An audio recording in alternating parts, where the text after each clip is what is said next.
Pro.Gnosis, a podcast with Armon Ree.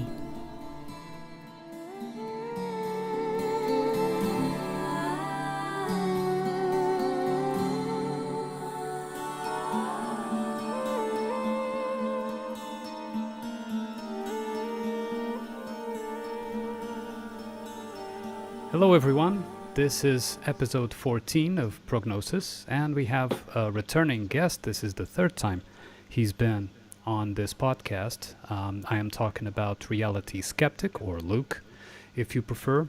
So how are things, Luke? Hey, thanks for having me. I really appreciate this opportunity to talk to you again. It's been a few months, and there's plenty of things around the world or in this, let's say, truth-seeking sphere. But my life has kind of been kind of a stagnant or kind of a not really sure what to do in the future. But other than that, everything's good. Excellent. Well, excellent, the part that everything's good, and sometimes a bit of, a hermitage can do wonders. Sometimes, we don't need to always have something going on. It's a bit like that idea that is usually, sold nowadays about enterprises, right? That they always need to grow, grow the market, grow the profits, grow this, grow that. And that is, completely artificial. That is not how it happens. There's a growth for things, and then they become stable. They're supposed to become stable. I'm not saying that this is your case in particular, but it's like if you're building your house, there will come a time when the house is completed. You're not always adding new rooms, right? So it may require sometimes a bit of stopping, at least to see what was done before, and then the answers to where you should go can also emerge. I don't know if you agree with that, but yeah. Obviously, some episodes or some parts of life are like that. There are parts of big dynamic changes, and there are moments when there's like seemingly nothing is going on. I'm gonna tell you a funny story regarding my kind of a job, kind of a work-related life, because I think that's going to be a interesting entry point for some other topics. And since I'm kind of I did for the last, like, say, half a year or maybe even closer to a year, like some smaller BS jobs, right? I was sitting in my small town in my apartment and kind of doing over the internet, let's say some documentation work or calculations or Excel, those kind of BS jobs, part-time, more than full-time, right?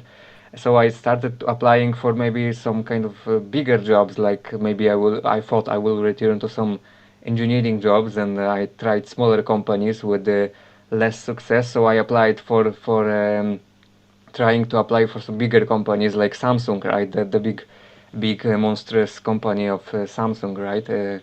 And they very fast replied to me and gave me a pretty decent job offer in R&D department as an engineer for testing devices, right? So, and I thought, wow, this is strange. I was kind of searching for jobs for months and like nothing interesting, and suddenly this big company, this global company replies, and just like fast, and like I didn't even tried in the job. You have meeting with the engineers and the HR, and I didn't even try. And they give me a job offer without me even doing anything special, right? And it's kind of strange, but after a few days of thinking, sitting on it, I had this like intuitive sense, like this, like those big corporations, the atmosphere in those companies is like some kind of there's some kind of egregore negative energy hanging around you, if you know what I mean, right? So, and I felt this, I had this opportunity, better money than ever, right? I had opportunity of working in this R&D, research and development department and engineering. For some people, it's like the dream come true, right? And I felt, nah, this is not for me. I felt this energy of this company on these people is like so negative, so harsh. Like I'm not gonna work for Samsung. I'm gonna search for some some smaller job or some kind of, and I refuse at the last moment, right? So Right. it's kind of funny because internally I feel good, right, with this decision because it was clear, intuitive, peaceful decision.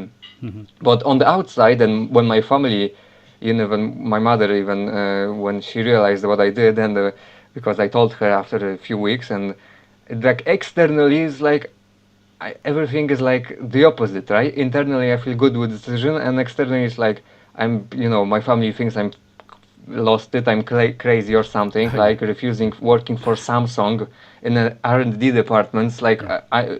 they think I lost my mind. It's like Don't they always anyway?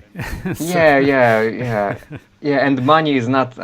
I still have my some small savings and stuff uh-huh. like that, but I'm not, the particularly wealthy at this point. But Hmm. like everything on the external is the opposite, and the internal, I feel peace with that decision. But it's like strange. Like you have this kind of a division outside, in your sphere. Like you know what I Yeah. mean, right? Yeah. Well, two things that I would like to say to that. One is it's interesting that you mentioned egregore because the way that the really multinational companies work is like egregores, where they amass the biggest amount of talent that they can. So you know, to get you would mean that it's one less available for someone else. And it's interesting because you actually prefer something smaller. You prefer to use your skills um, for a smaller company, of course, making less money and um, having at least, a sense of perhaps, more peace of mind. But that is, in fact, how they work. They try to amass, to converge onto them, as much talent as they can to dry the well for everyone else. And that's in all layers of business. That's exactly how it works, and that's how they manage to dry everyone else around them, like an egregore does. The second thing that I would like to say is, your surroundings, your context, be it family, be it friends, society, etc., will always judge you. Always. They will judge you if you take the job. They will judge you if you don't take the job. They will judge you if you're happy. They will judge you if you're sad. And this has to do with, trying to put bright people, and when I say bright here is not necessarily in terms of intelligence, which you are, but in terms of the natural brightness, the essential brightness, the being I don't know, light within, right? They try to put it in a box. They try to put these people particularly in a box, in the same way that in school or whatever, a bully always picks on the best, the most brightest kid. Why? Because he is the threat, right? The brightest, if he's allowed to shine, everyone that isn't up to that level won't be able to have any place, right? Any place, of prominence. And so the bullies will judge to try to bring you back to a box and try to format you into something that they can deal with, all right? So I think that you acted in accordance to your individuality, to your will, and I am completely. I understand and completely in agreement with your decision, given what you've said. Yeah, the yes, thanks. And the metaphysical stuff, that is really interesting for me because this idea that we live within some kind of matrix, let's call it, for simplicity, right? Even though I don't think there is a correct term for it. I mean, simulation, simulacra, whatever, right? This theory about all those kind of that we live in some kind of enclosed system, and I find it very interesting that I'm not particularly saying that there is a case or there isn't this case, but Mhm. how has it happened that this company in particular, this the biggest company that I applied to, actually, it almost seemed like they targeted me. Like since I started applying for jobs, there was this kind of metaphysical feedback loop like this company, right? No other smaller engineering companies, no some outside the city, some small, just the biggest one actually gave me the best offer. It's almost like it was meant to be this way, or in other words, it all was like a test for, like the matrix or the simulation tests you with, like, metaphysically, right? I don't know how to even say it because it sounds like woo and stuff like that, but it almost like there is some kind of a artificial intelligence, and obviously we talked about it in the past somewhat, but I'm just making a broader statement so we can dive into details later on, right? But it's like as almost I've been targeted by the matrix. Oh, this guy is awake, we need to give him the biggest obstacle, or if not obstacle, the biggest, kind of wealth opportunity, so maybe he will, go in some other directions. It almost felt like it was designed, targeted in a metaphysical way. I don't know if that makes sense to you, like It what I said. does. It does, although I would disagree with the idea that it is, the matrix or the simulation. As you know, I don't subscribe to the idea Yeah. of a simulation, world. In, in the literal sense, of course, there is a virtual world of perception that, egregores play a part, and etc. But all of those come from us. Basically, we create and feed them. So I would say that, yes, you're reading it correctly, that it was a test, but it was a test from within yourself. So you were looking for a job. So the job didn't come to you out of nowhere. You went and looked. So you began an action of looking for a job. And the job that came, the offer that came was, yes, a conspiracy, but a conspiracy from within you. Which means that there's a part of you, most probably, of course, a mental character that,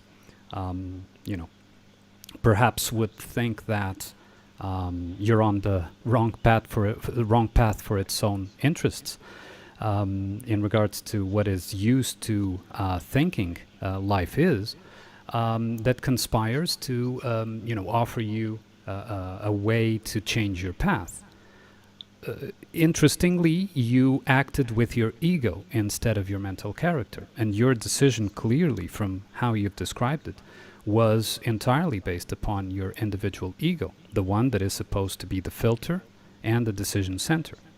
And so you thwarted that conspiracy that came from within you, and I am certain that you will eventually find a way out, in the sense of, you want to be doing something, and of course being paid for it, but in a different level than those types of enticing temptations, let's say.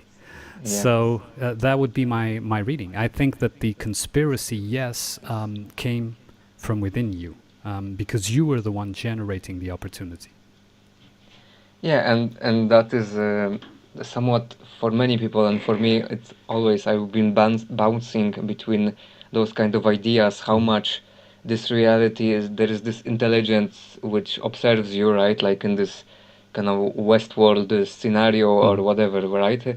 And what part of it is my internal, like, kind of a feedback, I mean, this kind of a energy that it drives my kind of life, let's say. How is the interaction and the dance between, like, those kind of energies, and obviously we have some differences between us when it comes to looking at this reality, but and I'm not saying that we live in obviously I'm not thinking that we live in a technical kind of a computer simulation, because I'm not fully aboard with those ideas, but there are some ideas that I respect, people who have this kind of a view of this world being run by some kind of AI and stuff like that, right?